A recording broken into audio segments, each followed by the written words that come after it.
Hey everyone, welcome to Smash and Grab Comics. This is Tyler. It's Saturday night. That means it's Smash and Grab Comics time. That was a little redundant, but whatever.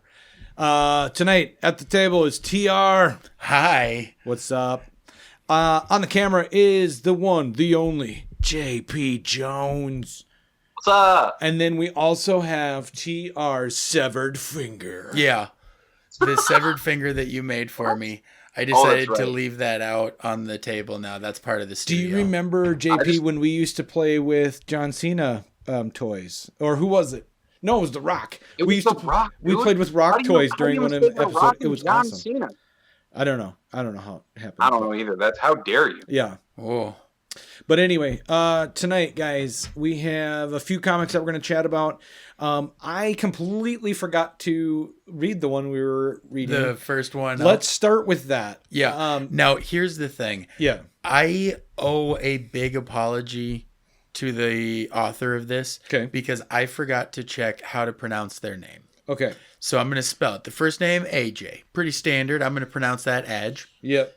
Got it. 9 times out of 10, AJ is easy. Yep. So after that, the last name we're looking at Rojek. Now that could be Rohek. What's the comic called? This is called Torch Light the Sky, or Torch Reclaim the Skies. All right, I got to find the thing you shared with me here. Sure. So this is actually something that is going to be launching on Kickstarter January 19th. And they reached out to us and gave us an advance copy. So I decided I actually wanted to talk about this one on the official podcast as opposed to just our YouTube page, that sort of thing. Right. So JP, you were in on this one as well with me. Yes, sir. Not to point out anyone who forgot to read it. Yeah, I'm looking for it right Nobody now. in this room, and Yeah. I'm in a different room. Yeah. That was dumb. And I'm in a different... Hey, I can make dad jokes now because I'm a dad. Yeah. How's here's the dad thing. going? How's it going being a dad? It's awesome, man. Is it? It's great. She's Yeah. awesome. So Yeah. I got to see her again soon because I'm sure she's changing all the time. oh yeah, all the time. My daughter. Does she know any new tricks? Yeah, she lays down really good. She plays dead really good. Have Poops her you pants. worked on rollover? That's a good trick. We're getting there. She's 4 months. So it's a little early for rolling. So, Yep. but yeah, she's doing great. It's amazing how fragile children are when they're born, isn't it? Yeah. It's Got it. unfortunate Well, because To quote Jim Brewer, he talks about it. He's like, "It's this amazing thing of life, and you just get this thing, and it's so amazing, and it's awesome, and good luck. They could die at any second." Like, Yeah, it's true. shit, like, I'm the only one in this group who doesn't have any kids, and I Yeah. plan on kind of keeping it that way. You know, And it turns out women plan on keeping it that way too. Nice. So here's the thing. My son Sean's almost 16 years old. So Gross. not to not to pat myself on the back, but I'm looking at JP going, yep, been there a long time ago. And then now, Yep. and my daughters too. So like I've got, a fresh sense in my head too about what he's going through. So Yeah, and for me, like I have dogs. yeah. I have 3 dogs and a cat, so I know what it's like to be a parent.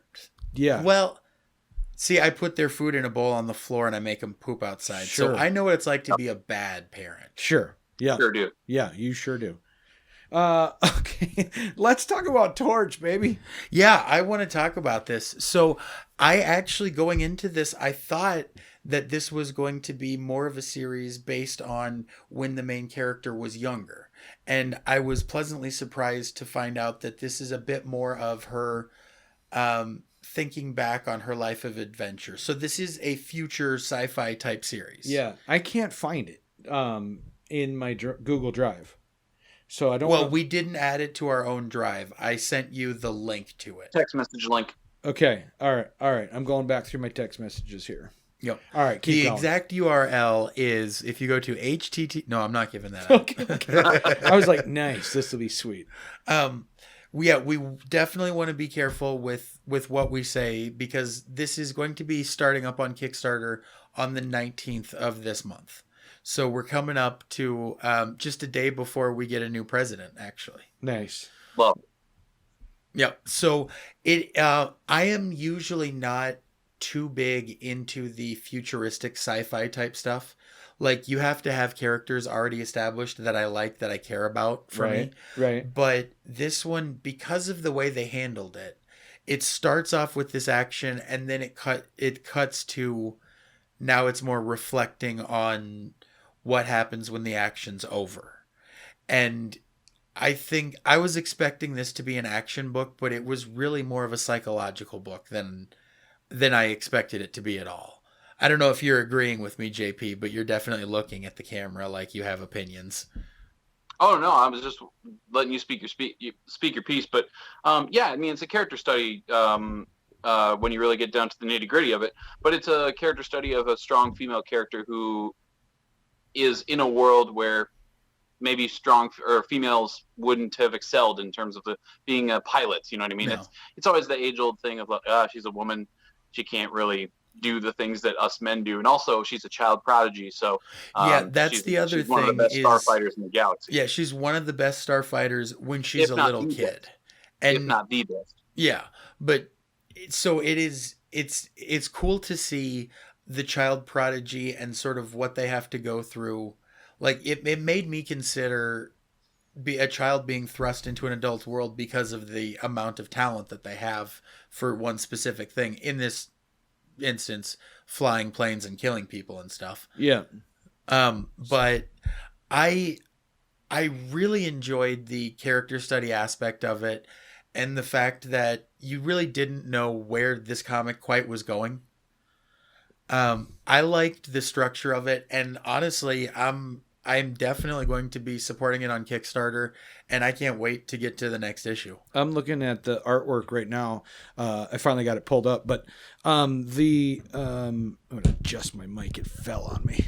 Stupid microphone. Okay, I'm back. So the artwork that I'm looking at right now, right off the bat, it feels like a Star Wars comic, right? With all I could see that. All of the firing. But I'm talking about the coloring is great. I haven't read it yet, obviously, but so far I'm enjoying the art. Yeah, the art is bright and vibrant, and it tells a good story. I think one of the highlights of this is what TR was talking about, is like you kind of expecting one thing, and then reading it, you get a whole different feel for a newer sci-fi story. Because I mean, it's a sci-fi trope, yeah. I mean, everybody has like a sci-fi book or a space book, but there was something hidden between the cracks of this one.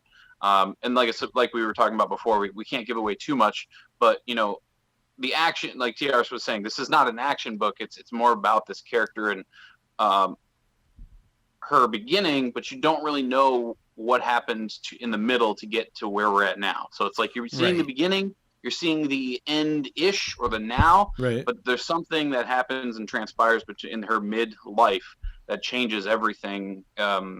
Who she is, who she was, and that duality of trying to balance that, being that ultimate starfighter and now not being known for that, you know what I mean, or in hiding, because there's just things that we don't know yet.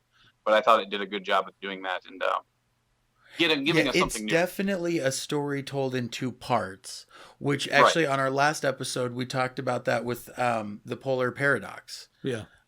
Where that is definitely also a story in two parts. It's a flashback tale. Yeah. And then it's a modern day tale, but there's so much missing in the middle, but I didn't mind that. You're going to get that probably in the next issue. Yeah. And normally when they do that way, I find it too clunky and expositional. Sure. Like they're skipping the action. They're not getting my attention. Yeah. But this, because of the way that it was handled, I was glued to it much more than I thought I would be, especially for a book like this. Oh, really? That's awesome. Well, and just exactly to play off what you're saying there, I mean, it's paced perfectly in terms of it's telling the two stories, but telling it as one read. Because you get you get the beginning, which is the past, and then boom, you get thrown back into the present, and then boom, you get a one panel of the past, and then boom, two panels of the present, and it's just told really well, and it keeps you engaged as a reader because you're always constantly shifting the timeline and shifting the perspective of where the character's at, and you're just piecing this character together, and it builds a good house of character personality. So Absolutely. you do a great job of that. I Paced will really well. say it is not a difficult read. No. Sometimes when things like that, it ends up being like you have to kind of work at it. Yeah. It was a pleasure to read for me personally. Yeah. I mean, JP Well, I feel is like- known for being honest to a fault in his reviews. Well, I feel like a dick. I haven't read it because I know That's okay. You look like one too. Yeah. Was it from Sync, right? The dickheads, weren't they called? Yeah. I need a condom for my head. Condom for your head. Yep. And thanks, John. yeah. John. Yeah, Lees. this is almost definitely exactly what they wanted in a review. Us talking about dickheads and condoms on heads. So Sorry. excuse me, writer of Torch. I am sincerely sorry I haven't read it yet, but the art looks great. Tyler Johnson for president. Oh, I'm not going to endorse you. Would you? I mean, here. Let's think about this. I'm over 35. I was born in America, and I've lived here for the requisite amount of time.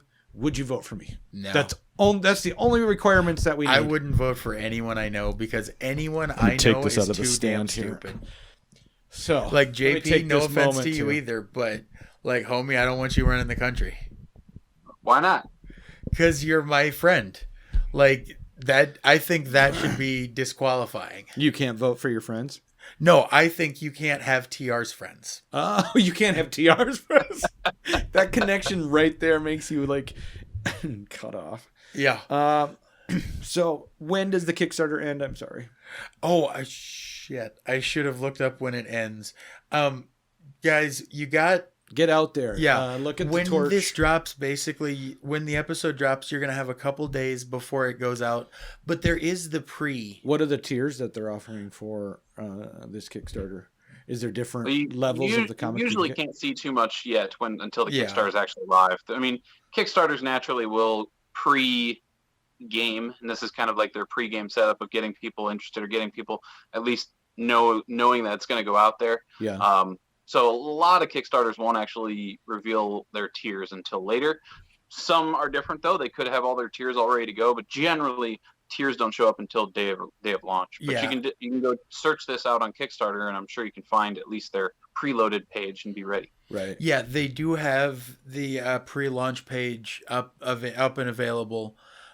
Just Torch Reclaim the Skies #1 is all you have to look for. Well, I know I'm gonna There you go. when I get done recording here, I'm gonna read it because I'm definitely interested in checking it out. It Now seems that like it's gets something. into an interesting question. Is it dishonest if you read a copy meant for reviews if the review is already over? Oh. Yes. Yeah. Sorry, No. I shouldn't read it then because I've already heard it. No, Our I'm still. endorsement- I mean, our I'm not going to endorsement- stop you from reading it. Yeah. You And already, it's you already honestly- sent me the PDF. It's good. You should read Yeah. it. So I guess without getting to spoil it, is there much we can talk about the? Well, I Meat and was potatoes thinking we of it? could just go. You could even you could give the book an overall score, or Yeah. we could just go through individual scoring of art, creative process, and Sure. all that. So Yeah, I mean, for me whatever you wanna do. personally, the art style, it's again one that isn't usually my favorite. Yeah. And I it can't. is digital. Yeah, It's say that again. it's digital. Yeah. Yeah.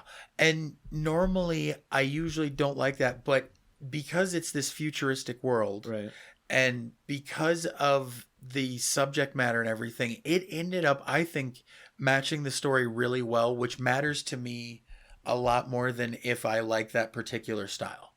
I think this matched the story about as well as you could hope for, really. So art-wise, I'm going to give it like an 8 or a 9 out of 10. I think that it works really well when you do a computer coloring on it for a sci-fi futuristic look that works. But I think what's going on with Robert Kirkman's series, the Oblivion song, Oh, sure. they colored that by hand, and I think it lends itself a totally different feel to it. You know what I mean? Sure. If that comic book was done with this bright poppy solid. Right. When I talk about digital this coloring, has a neon feel to it. and the reason for that is there's not a lot of shading going on. And that's a style choice. And so it creates this very stark but bright look to it, and then other comics that are hand colored have a much warmer feel to them. Yeah. But this one, it makes sense for it to be bright because the type of future that it is, it's very much the neon billboards, a lot of stuff like that. It fits well with it. That's how I felt anyway. Right. Yep. Yeah, it kind of has a cyberpunk feel to it for sure, but with a little bit more vibrancy and like not because cyberpunk also has a grit about its neon style. Yeah. This, I think, the grit is absent to create a little bit more of an innocence about the character. Yeah. And give this a little bit more of an all ages, broad kind of group of readers. Because I wouldn't recommend this to a kid. Like, you know what I mean? I think a kid would be safe to read this. You know what I mean? Yeah, and that's true. Kind of felt like a kid reading it, and it was just good-hearted fun. A couple of twists in there. Hopefully, like I said earlier, everybody has like a space book, and everybody has like a dystopian book, and like there's a lot of that content out there. Right. So hopefully this book can find some way to break apart from the pack, because there's a lot. I mean, we could literally go to Rainbow, the shop that I work at, and we could walk down an aisle and find 50 space books. You know what I mean? 50 it's science funny fiction that books. you should mention Rainbow Comics Cards and Collectibles at 3312 South Minnesota Avenue in Sioux Falls, South Dakota, and at 1501 Pine Lake Road. Well, you're all sorts of wrong right now.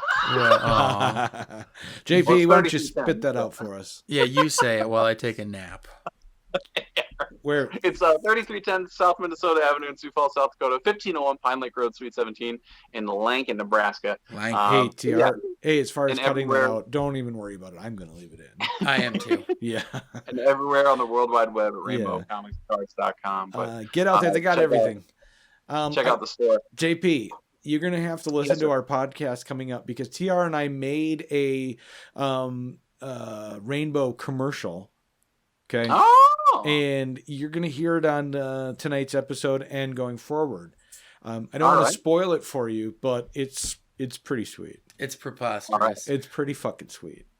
If you think it's funny, I wrote it. If you don't think it's funny, it was Tyler's fault. If you think it's funny, thank God, but you're probably not going to think it's funny. Yeah, it's not right. It's not in your wheelhouse.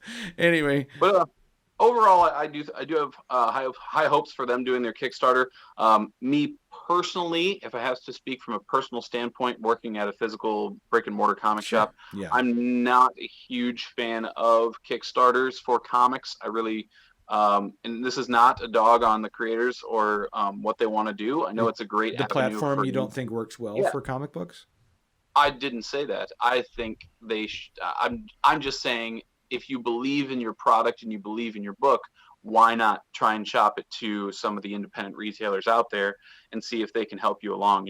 Maybe like I said, maybe they've been down that road, and this is where they're ended up. Yeah, and we're not talking to the creators face to face or doing an interview here. We're just given the book and. But do you think that?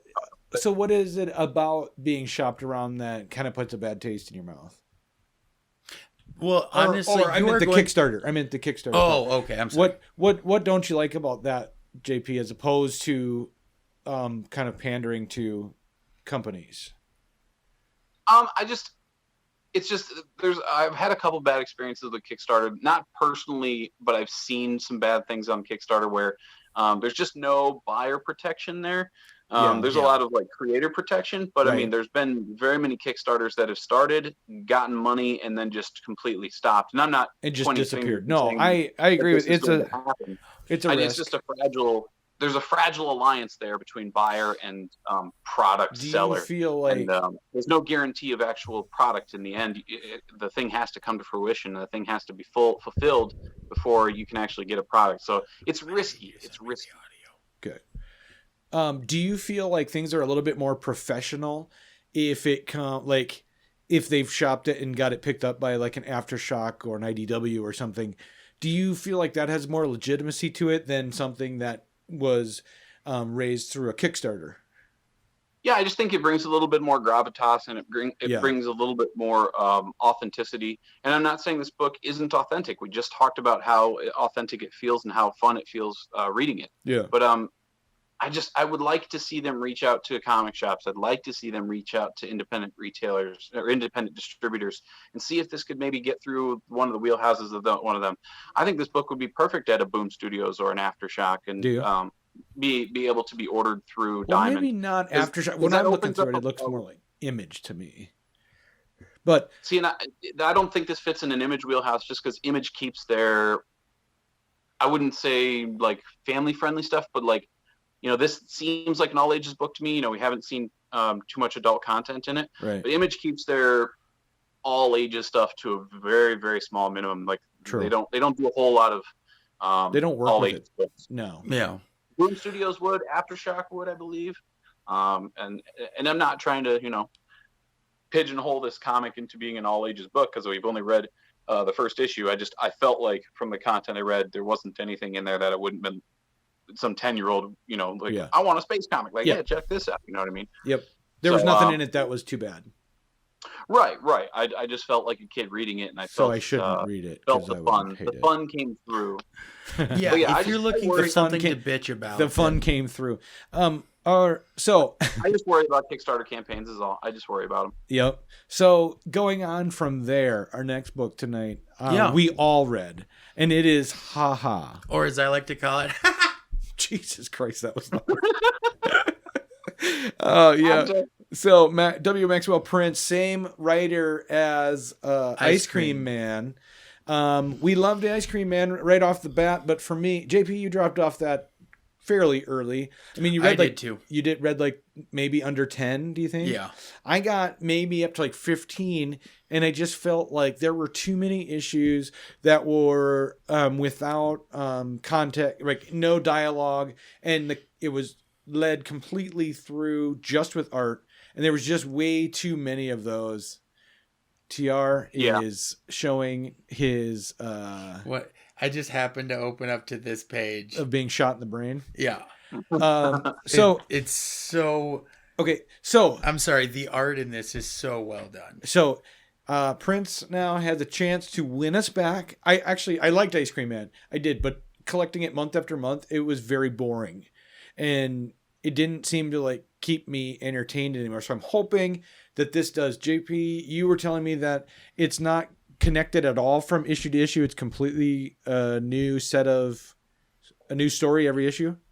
As far as I know, yes. Where Ice Cream Man was an anthology series that, the Ice Cream Man was kind of your crypt keeper. Yeah. Telling, he was kind of the yeah, it's exactly how I put it. He was the crypt keeper of the series. Yeah. And this book is going to be much more like singular stories, the whole issue. Yeah. Focusing on one character. Yeah. And what you were saying about Ice Cream Man is kind of what bogged it down after about 10 issues, was you wanted some consistency. You wanted some continuity. You wanted it just, I think it petered out, and I think it would have been better as a 12 issue series total, and then just maybe done a volume 2 later. I would have loved to see like a little bit of connection from issue to issue, a little bit more, and then we find out later it's this bigger picture of things, but we never got that. It just, I don't know.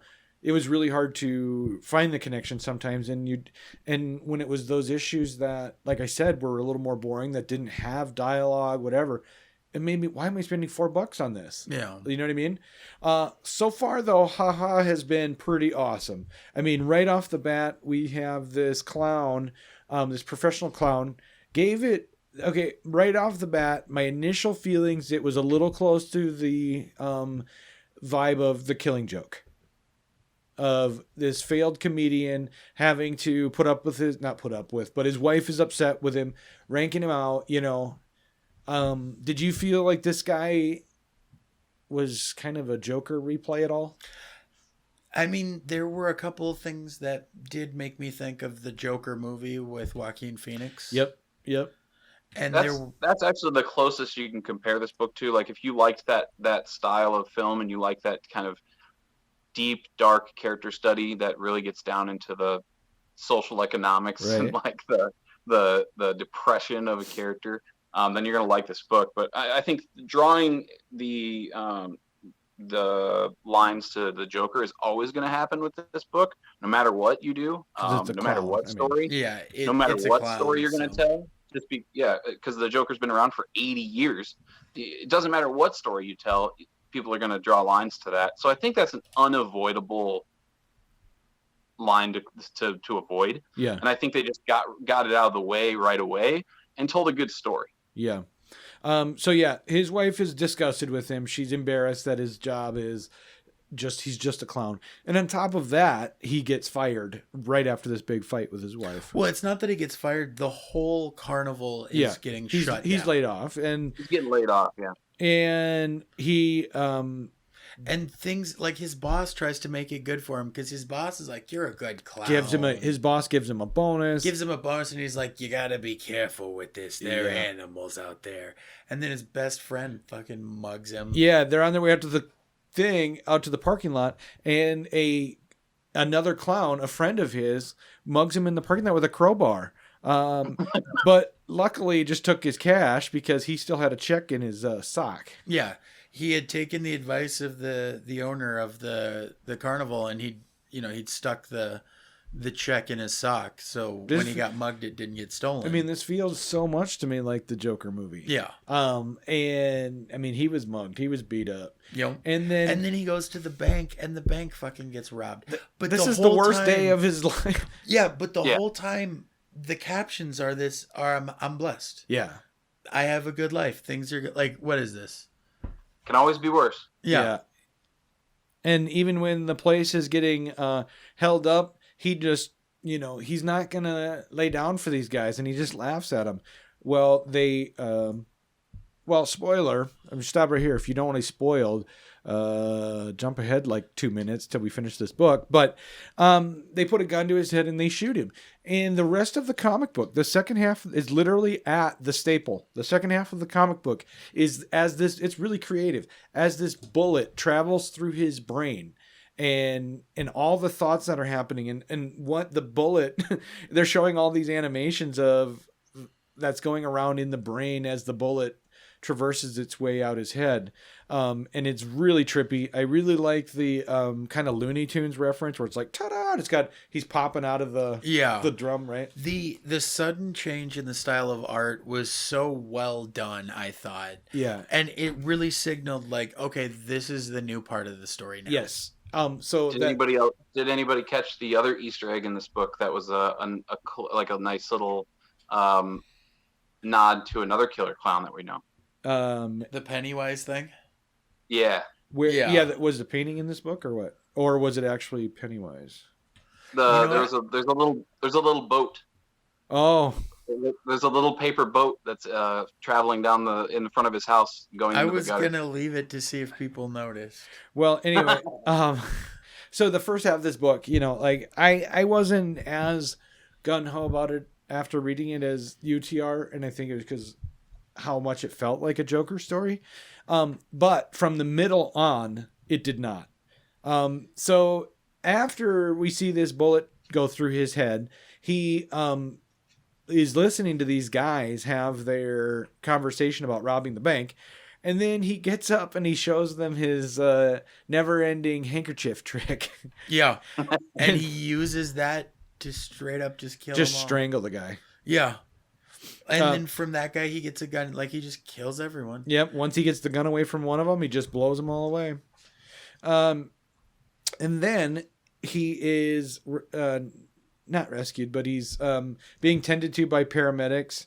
And he's driving home and passes his old coworker that literally mugged him that morning. It's just a very weird, like, Donna Reed kind of like heading home, waving to the neighbors. Right? Yeah, it's really, and things look a little bit different. There are all these hot air balloons for some reason. Yep, and then he gets to his house and he opens the door, and instead of his wife and kids, it's like a balloon animal version of all of them. Yeah. And he goes, "Hey, you guys look like balloons," and his family freaks out, and his wife is like, "Get in here! What are the neighbors gonna say?" And she slams the door. Yeah. Dun, dun, dun. End of story. And it ends with, because that actually, the captions, it's because the whole time he's been so upbeat. Right. And they never explain why. And right at the end, sometimes you just gotta laugh. Right. Because otherwise... And that's it. Yep. And I thought the captions were well done. They tied it together. I thought the story, having it be one thing and then transform into something else Right. halfway through like that. Yep. I thought they did it really well. The art, I thought, was fucking damn near perfect. Yeah. Especially for this story. And when they had, it's just one splash page really, where all of a sudden it changes to that weird, almost Looney Tune style. Yeah. But they used it to such a great effect, to me anyway. JP clearly disagrees. No, I'm sitting waiting, and I'm just. So now I'm a contrarian, huh? Yes, you're a connoisseur of art now. I like cheese. Connoisseur. I like that word. No, but I totally agree. It's a great way to show brain trauma. You know what I mean? Right. And then not only that, but the after effects of the brain trauma. He went home and he saw, what he saw were balloon animals, but it was his family. Like they shouldn't have let him go from the hospital. But and the reason they did is the bullet just went right down the middle. And they said he was perfectly fine. Yeah. But clearly he wasn't. Something was up. But he was happy about it, so they didn't notice. Yep. But the only reason he was happy about it is because he's always happy by just sheer force of will. Right. Because his life is in the shitter. Yeah. So next issue, it's got a Harlequin looking girl in stockings looking in a mirror. That's what the cover of next month's is going to look like. I'm excited to keep going with it. I hope it's as concise as this one. They put a whole story into this issue, and I felt like I really knew the guy. You know what I mean? I felt fully satisfied with this as a story. I didn't feel like, it sucks that they didn't get to develop the character more, or I wish there'd been more action, or I wish that it was a fully fleshed out and fully developed story in this one issue. And it left me thinking about it, and it left me satisfied. Right. Satisfied and smiling and smoking a cigarette. Right. Well, the biggest thing about this is the creator, he did the Ice Cream Man, and I think he's learned from the mistake of the short form storytelling only works for so long before people long for something longer. You know what I mean? Yeah. And this issue did that, and this has also like a sync vibe to it, just because it's anthology horror but told in singular full story format in one issue. The only real tying together in these books and in HaHa is that it's going to be clowns. There's stories about clowns. Right. That's really your only tying piece.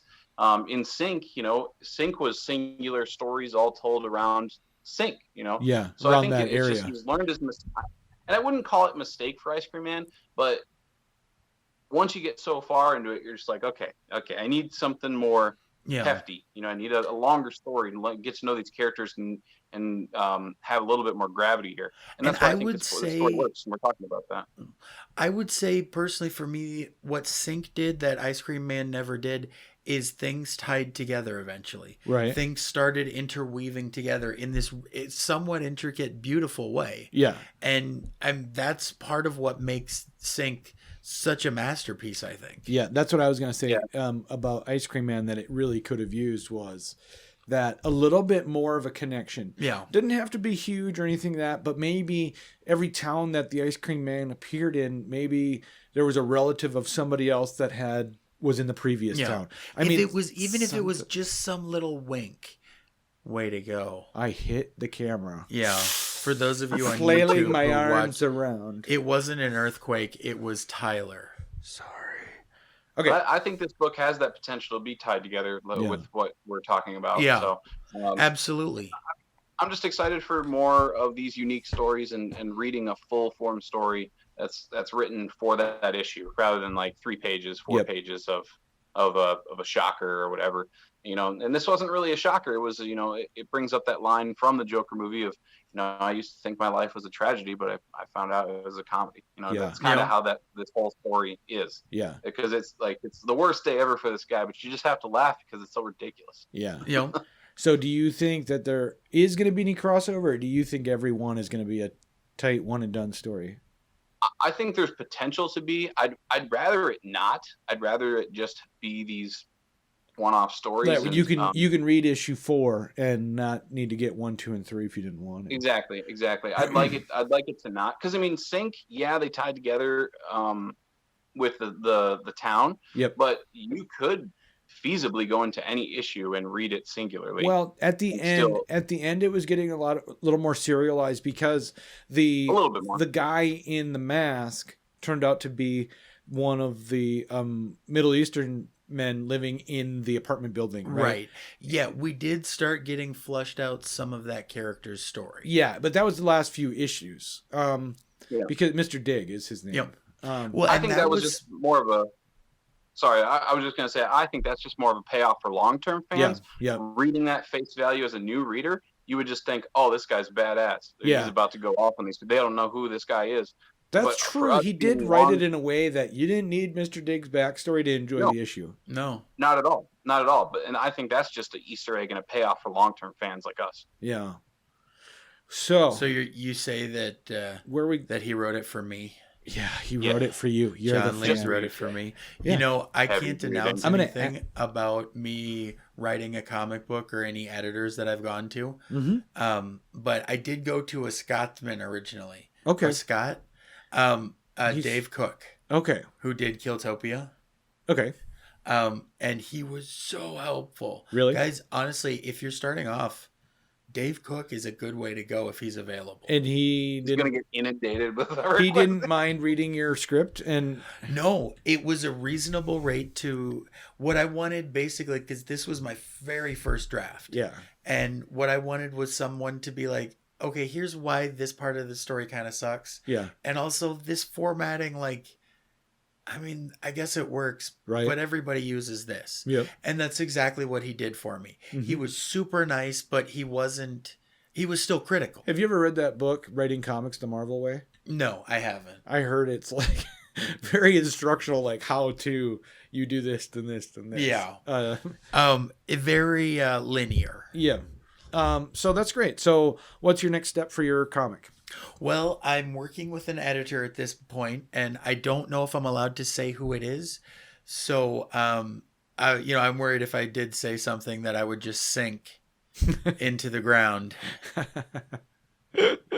I seriously don't think he'd care if you said his name. I don't think he would either, but just in cases, here's the reason that I'm careful is what if it is shit? That has nothing to do with him. It's not like that's not his fault. If it's shit and it may not get published, then therefore his name wouldn't be connected with it. Nobody would read it. Fair enough. I mean, but anyway, that's great. You're working on a new comic. Can't wait to read it. I can't wait to see it published someday. I hope you find the artist you're looking for it. Yeah, I'm really excited. Actually, there are a couple people that I've been looking at for art. And there's a third person who there's no way I would ever get them. Sure. But it's one of those that'd be neat. Yeah. I'd be willing to sell a bunch of stuff to pay that person to do it. Yeah. Even if it sold, I couldn't ever get issue number 2.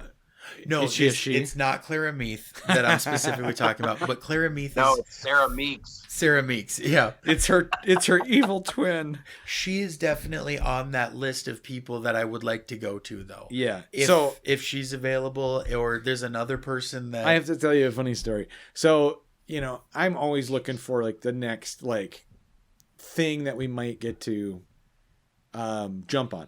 Yeah. She put it on Instagram that she's got a new podcast coming up. So I texted her and she immediately wrote back, "Oh my God." She goes, "You are so quick. I literally just posted that this morning." And I'm like, "Oh, sorry. Well, I'm just trying to get my jump on thing." So we may be talking to her in the near future about her new podcast. So, well, that'd be awesome. Yeah. It'd be good to see Sarah Meeks. Yeah.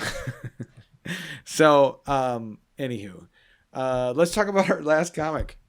Oh, TR. Well, She's actually- what? She's what, TR? I keep seeing you make faces. She's I what? don't- She's what? She's so fucking talented. It's Sure, that's what you ridiculous. said. Yeah. No, look at this shit. Oh, hang on. You It's got the hard- camera on it? There, right there. That is hers. The That's gas mask. hers. Yeah. Yeah, the gas mask. She did prints of that. Yeah. And I was like, I oh, couldn't if even you- get any prints, and you've got the drawing. Yeah, I got the original. Yeah. Yep. Because recently I tried to buy a print and I couldn't get one, so I got this Viking character. Oh, yeah, you and showed me that. That's red. JP has the match, the female Valkyrie, isn't it? It's just it's mostly just like a hair study, really. Yeah. It's right behind me. I can grab it though. But so they were not a set per se, but They went well together. they would go well together. So I've got the male version of that. Oh, nice. Yeah. That is really cool. Yeah. Her stuff. But the male version of mine is very much Nordic look to the man. Yeah. Right? Sure. I think that's what she was going for. I mean, it was kind of a hair study for her, but it came out for, very Norse. Yeah. Just with braids and stuff like that, because I think she wanted to play with the line work of doing Yep. braids and Yeah, because my guy has the like Nordic a guy's beard and things like that. Yeah. Sure. braids and stuff. I just She found is so something so under- simple and elegant about this piece that I had to grab it. So Yeah. At this point, she is so undervalued for the work that she does. And when we talked to Comics with Bueller, when we talked to Travis from Comics with Bueller, Right. he was even saying like, man, if she Because she did the if she doesn't exclusive blow up- she did the exclusive cover for his comic book show. right. Yes. Yeah, his YouTube Yep. show, which is great. I mean, I couldn't believe the connection because I had been watching Bueller long before I knew that he knew Clara. Yeah. So I was And watching he's his actually show. Never met her. He just loves her work. Yeah, I was watching his show and he started talking about an exclusive cover. And then when he revealed it was her, I'm about crap myself. I'm like, Yeah. Are you kidding? That's awesome. Right? Because we had literally, JP, like a week before, invited him onto our show. The week before I found out he did this deal with Clara. Yeah. So like the connections world, were man. crazy. small world. Yeah, very small. But yeah. So for this last book, what I was thinking This would last be neat book is is- if I put the camera on you and went to the bathroom. Yep, you go to the bathroom. You didn't read this one anyway. Well, at this point, I will probably have to bid you adieu as well. I didn't read this book, and I could see the baby waking up in the All monitor. right. So tell Clara I said hi.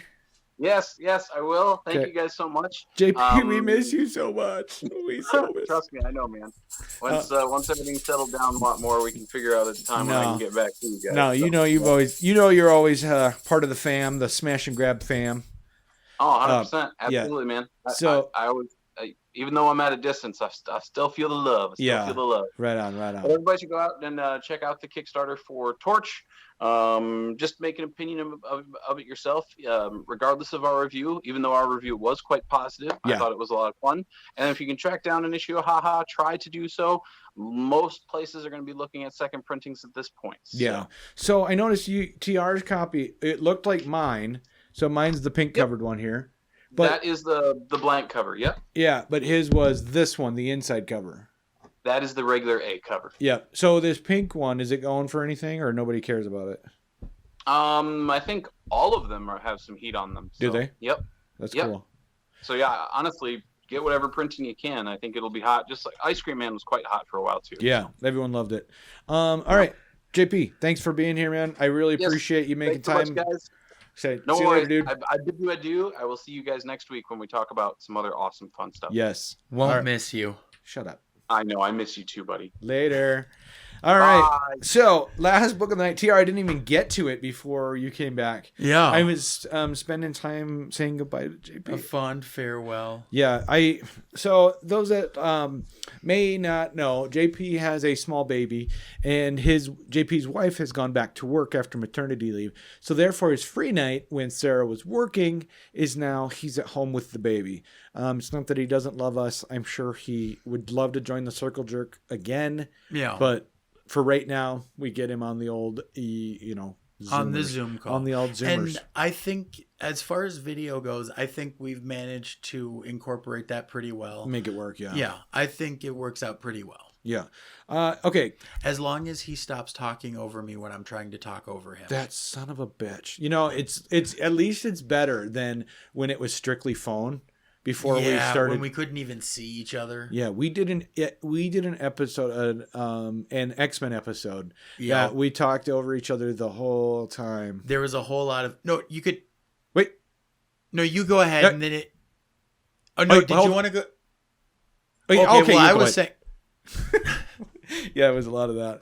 Oh man, let's finish the last comic book. Yeah, this so one I wish I could King- be part of. I apologize. King in Black, you have it in front of you. King in Black, Planet of the Symbiotes. Now, this King in Black thing has been permeating every Marvel book for the last 3 months, 3 months. Big deal. Okay, so the King in Black, Null, the symbiote god, has come to Earth, and basically it's up to, at this point, Dylan Brock maybe to save the day. Okay. But this book I thought was going to be a lot more useful in the whole understanding what's going on with Null.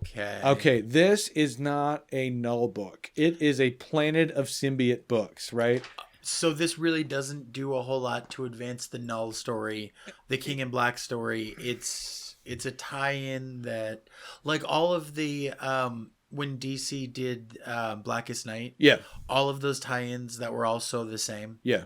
Like if you read the Wonder Woman one, you read the Batman one, because Kind of. they're all the same. Yeah, I own all of those in hardcover. I was so obsessed with it. Yeah. I bought the regular storyline when I first read.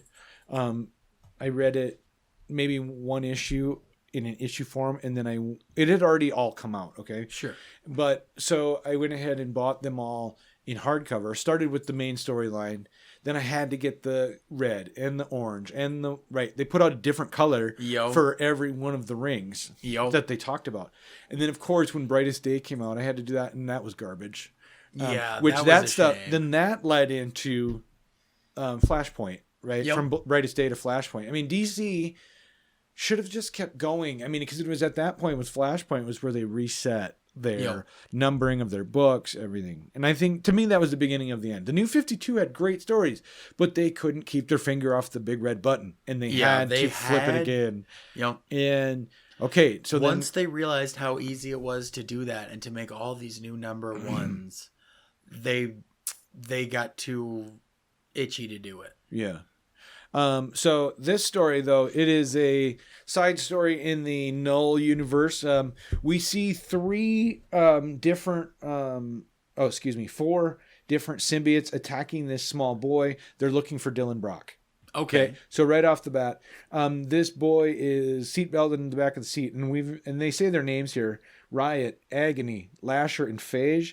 And then they're just about to kill this boy because they realize it's not Dylan, but they're going to eat him anyway. Sure. And Scream shows up. And I don't know if you know about Scream, but I believe she is Carnage's symbiote spawn. Yeah, that's what I seem Spawn to of recall, Carnage? but it's been a minute since I haven't caught up in any of that Okay. stuff. So when Venom came, it was awesome, right? In the 90s, Venom was at its height. And then a couple of years later, they did late 80s for Venom, early 90s, they introduced Carnage, right? And he was all the rage. He was an instant hit. Yeah. They should have fucking stopped. I mean, all of these symbiotes and all of this stuff, it's just overwhelming. It does have that. None of these characters have, and they've killed off the best one, Carnage. Yep. Cletus is dead. And they have all these half, these this weird B and C level character. They're crap. Okay. So anyway, Scream cleans house here.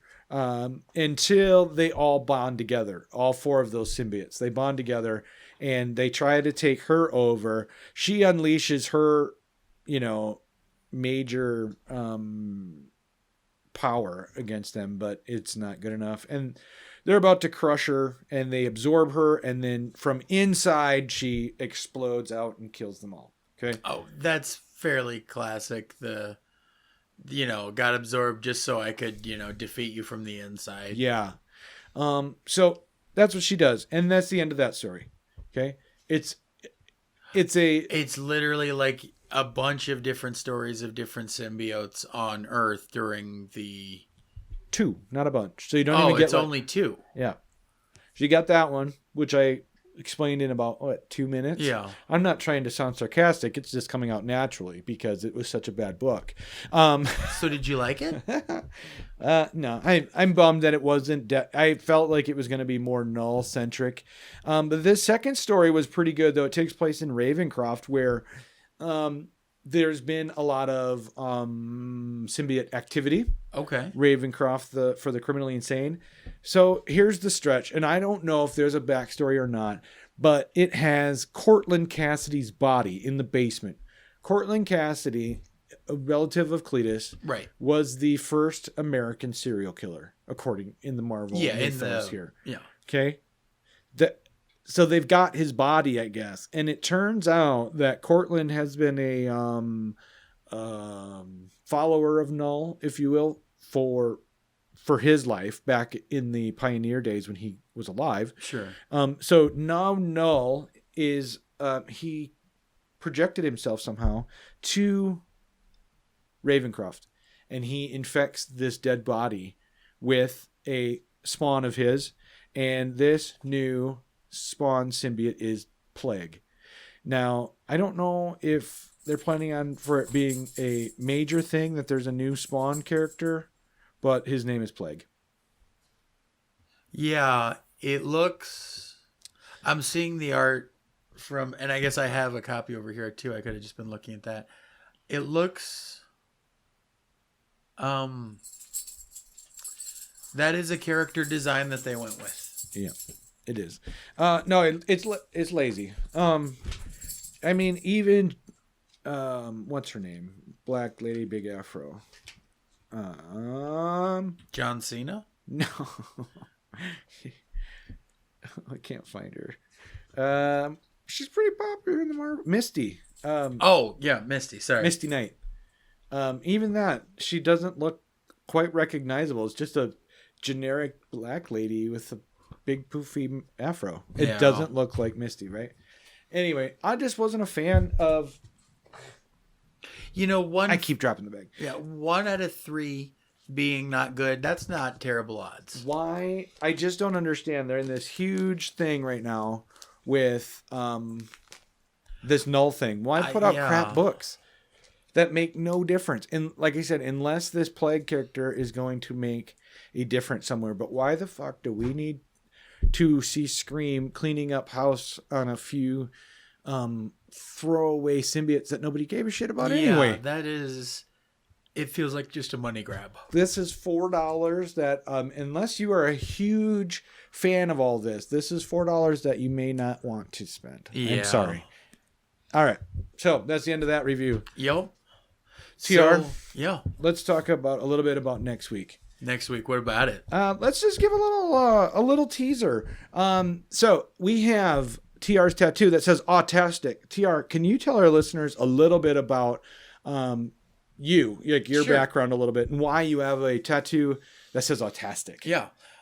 So I have autism. If you don't know, there are some similarities with borderline personality disorder, which that is what I've been diagnosed with. So TR and I, we have so many of the same symptoms. I mean, and who knows, there may be comorbidity rates. I mean, that and autistic people may have borderline autism. It's called the autism spectrum disorder now. Yeah. I'm what's called on the high functioning end of it. Yep. But I'm sure you've noticed there are times that I will straight up ask you a weird question about how you're feeling, where you've no, it's fine. Why would you ask that? Sure. Because I genuinely can't tell. Yeah.